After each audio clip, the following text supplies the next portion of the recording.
தமிழக மக்களுக்கு என்னுடைய வணக்கம், என்னுடைய நன்றி.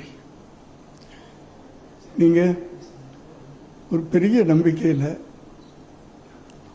விஜய்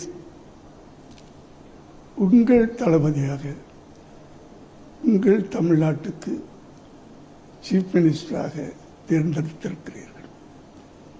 நிச்சயமாக உங்கள் நம்பிக்கையை அவர் நிறைவேற்றுவார். அவருக்கு நிறைய கனவுகள் இருக்கு. அந்த கனவுகளை கண்டிப்பாக அவர் நிறைவேற்றுவார். உங்களுக்கு அனைவருக்கும், தாய்மார்களுக்கெல்லாம் உங்கள் பாதம் தொட்டு நன்றி நான் தெரிவித்துக் கொள்கிறேன். தோழர்களுக்கும் நண்பர்களுக்கும் என் பிள்ளைகளுக்கும் அத்தனை பேரும் அவர்களுக்கெல்லாம் என்னுடைய வாழ்த்துக்களை தெரிவித்துக் கொள்கிறேன். நன்றி.